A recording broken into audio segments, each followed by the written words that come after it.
अस्सलाम वालेकुम दोस्तों, मैं तनवीर रांझा। आप दोस्तों का क्या हाल है जी? आप सब ठीक होंगे। तो आज एक नई वीडियो के साथ आपकी खिदमत में हाज़िर हुआ हूँ जी, क्योंकि हमने काफ़ी सारे लेक्चर्स आपके साथ पहले भी डिस्कस किए हैं और ये हमारे डेमो लेक्चर्स होते हैं जी, क्योंकि हमारा प्रॉपर जो एक सिस्टम है, जो प्रॉपर कोचिंग का, वो तो एक 3 से 3.5 माह का कोर्स है जो हम करवाते हैं और उसमें डिटेल चीज़ें डिस्कस होती हैं। तो ये जस्ट डेमो लेक्चर हैं, जस्ट अवेयरनेस के लिए हैं, तो दोस्तों को ताकि एक नॉलेज जो हमारा पैटर्न जो है वो पढ़ाने का कैसा है जी। तो आज एक कंट्री है जी, आपको पता होना चाहिए कि बूट शेप पेनिनसुला बोला जाता है जिसको, और ये यूरोप का कंट्री है। Boot shape peninsula, Italy. आपको पता है इटली जो है ना, इसका जो लफ्ज़ इटली है, इसका मतलब है लैंड ऑफ यंग कैटल्स। मतलब इसको ओरिजिन इसका बोला जाता है एलिटालिया जो है ना, इसका जो वर्ड है उस वजह से। तो अब याद रखिएगा कि इटली जो है, इसका रोल रहा है वर्ल्ड वार 1 में भी और वर्ल्ड वार 2 में भी, तो उस हवाले से भी इंशाल्लाह डिस्कस करेंगे। लेकिन सबसे पहले हम इटली को डिस्कस करते हैं, उसकी जोग्राफिकल फीचर्स। और ये जो इटली वाला पोर्शन है, ये आपको बता दूं कि इसके 2 पार्ट होंगे।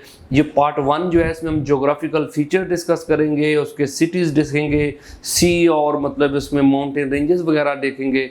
और उसके साथ जो है कि जो नेक्स्ट पार्ट होगा उसमें हम इंशाल्लाह इसकी हिस्ट्री और इसकी मेन पर्सनैलिटीज़ जो हैं और हिस्टोरिकल प्लेसेस जो हैं वो इंशाल्लाह डिस्कस करेंगे जी। तो चलते हैं जी टॉपिक की तरफ। लेकिन आपको बता दूं कि एक नंबर छोड़े जा रहा हूं, जो दोस्त मतलब है प्रॉपर कोचिंग लेना चाहते हैं उनके लिए ये नंबर है जी 030675623356। इस पे वो रब्ता करके कोई भी उनकी 1 पेपर जनरल नॉलेज के हवाले से कोई क्यूरी हो तो इस नंबर पे आप व्हाट्सएप करके भी पूछ सकते हैं जी। इंशाल्लाह आपको सारी चीज़ें गाइड की जाएंगी।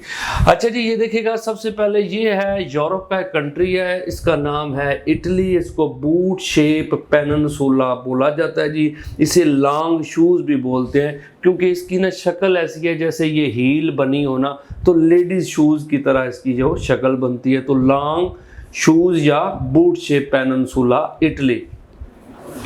सबसे पहले आप देखें तो इसके साथ बॉर्डर किन मुमालिक है, तो यहाँ पे देखिएगा ये फ्रांस है जी। फ्रांस के साथ ऊपर लैंड जो है ना, प्ले ग्राउंड ऑफ यूरोप आ जाता है जी, स्विट्ज़रलैंड। फिर ये ऑस्ट्रिया आ जाता है जी। ऑस्ट्रिया आपको पता है पॉपुलर है IAEA की वजह से, इंटरनेशनल एटॉमिक एनर्जी एजेंसी की वजह से, और ओपेक की वजह से, organisation of petroleum exporting countries, उसकी वजह से पॉपुलर है। फिर ये स्लोवेनिया आ जाता है जी। और उसके साथ ना ये एक छोटा सा मुल्क इटली के अंदर ही है, उसका नाम है सैन मैरिनो। और एक इटली के अंदर जो इसका कैपिटल है रोम, उसके अंदर एक कंट्री है, उसका नाम है वेटिकन सिटी। अब कहता है दुनिया का सबसे छोटा मुल्क जो है वो वेटिकन सिटी जो है ना, उसको बोला जाता है जी। तो Vatican city is the smallest country in the world, ये आपने याद रखिएगा जी। ये तो था बॉर्डर जर्नल।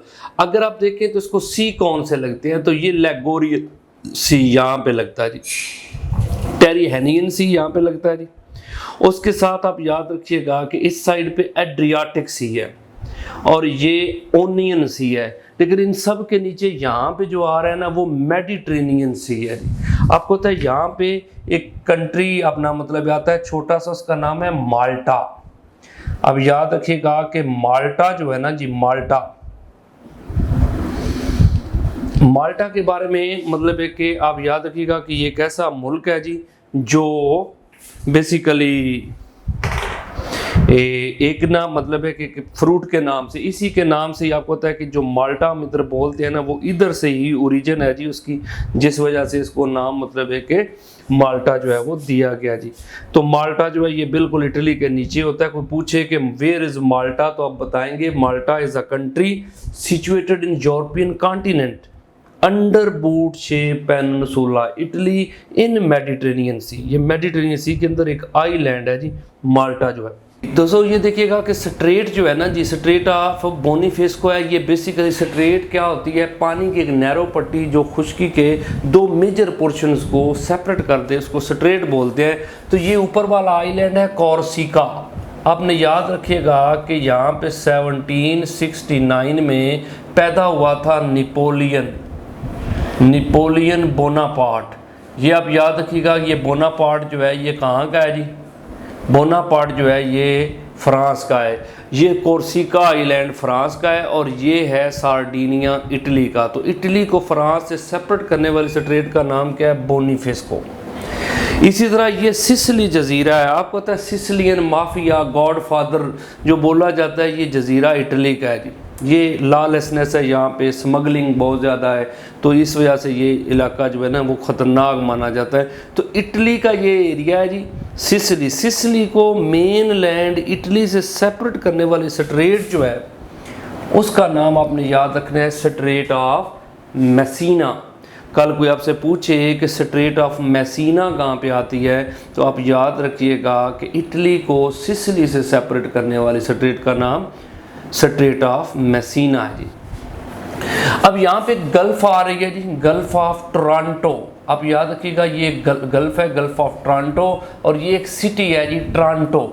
एक आपको पता है टोरंटो जो है ना वो सिटी आपने ज़हन में रखना है कि वो कनाडा का है, लेकिन आप याद रखिएगा ये टोरंटो जो है ये गल्फ भी इटली की है और ये सिटी भी जो है वो इटली का है। तो इसके साथ आप देखिएगा कि इसके कुछ शहरों के नाम आपने देखने हैं कि ये देखें कि ये एक शहर है जिनोवा, जिनोवा सिटी आ जाएगा। फिर आपको पता है ये पीसा है, पीसा। आपको पता है कि लीनिंग टावर, पीसा टावर बड़ा मशहूर है जी इटली का। फिर ये रोम है जी, रोम आपको पता है कि सिटी ऑफ 7 हिल्स, 7 पहाड़ों की सरजमीन, या इटरनल सिटी ऑफ होप्स बोलते हैं, हमेशा अच्छी उम्मीदों की जगह है, ये रोम है जी। आपको पता है रोम जो है ये दुनिया की जो क्रिश्चियनिटी की आप कह सकते हैं कि स्टार्ट है, दुनिया में जो पहला चर्च बनाया गया सेंट जो है ना सेंट पीटर्स, वो चर्च भी आपको होता है कि रोम में है, वेटिकन में।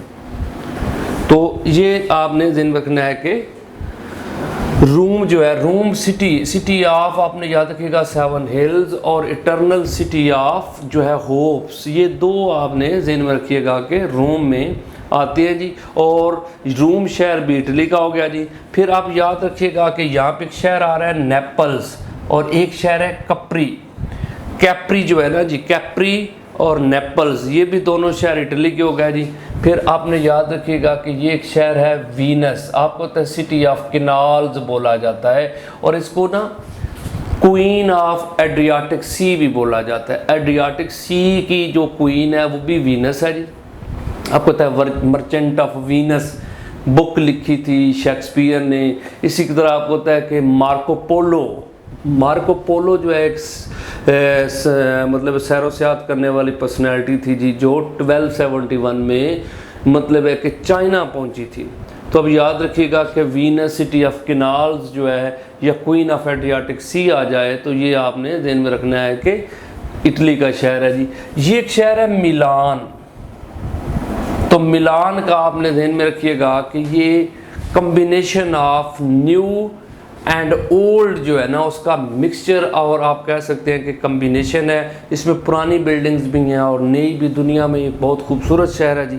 लोग यहाँ पे बहुत बड़ी बड़ी जो अमीर फैमिलीज़ हैं वो वेडिंग प्लान्स करते हैं, शादियाँ वहाँ पे ऑर्गेनाइज होती हैं। तो दुनिया में ये एक सिटी आपने याद रखिएगा, इसका नाम है ब्लोगना।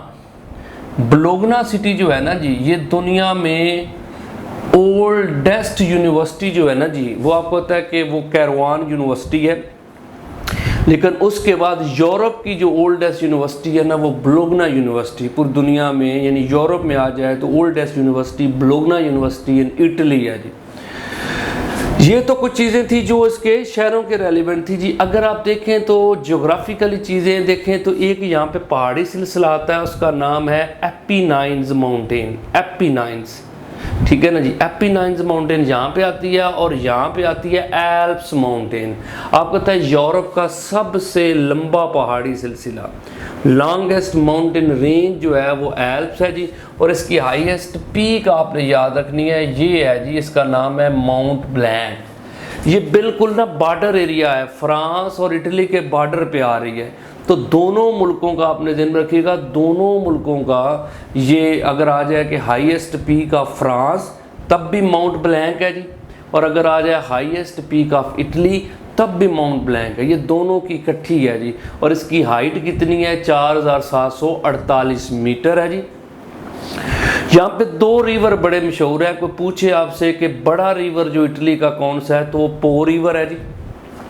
लेकिन ज़्यादा पेपर में जो आता है वो ये आता है कि रोम शहर जो है वो किस रिवर के किनारे है, तो वो टाइबर रिवर के किनारे है। अब याद रखिएगा कि रोम जो है वो किस शहर के किनारे है, तो टाइबर रिवर के किनारे आएगा जी। अब आप याद रखिएगा कि इनकी ना एक एयरलाइन है, उसका नाम आपने याद रखना है एलिटालिया है जी। इनकी मतलब है कि दो मतलब आ जाती हैं ऑर्गेनाइजेशन हैं जी, एक AISI है जी और एक ISI है जी, ठीक है ना जी। एक एक्सटर्नल है, ये एक्सटर्नल है, ये इंटरनल है जी। और ये इनकी आज़ादी कब मनाई जाती है जी? 17 मार्च 1861 को ये अपनी आज़ादी मनाते हैं जी। तो अब याद रखिएगा कि ये जस्ट इटली का एक तारफ़ है जी, इसका पार्ट 1 है। इसमें इंशाल्लाह हम हिस्ट्री वाला और पर्सनैलिटी वाला पोर्शन इंशाल्लाह नेक्स्ट जो है वीडियो बनाएंगे, तो वो इटली की हिस्टोरिकल प्लेसेस पे होगी, उसकी हिस्ट्री पे होगी, तो उसमें मज़ीद इंशाल्लाह चीज़ें जो है वो ऐड होंगी। आज की वीडियो अगर आपको अच्छी लगे तो आप ज़रूर इसको जो है वो शेयर भी कीजिएगा दोस्तों के साथ, कमेंट भी कीजिएगा और चैनल को सब्सक्राइब भी कीजिएगा। Thank you.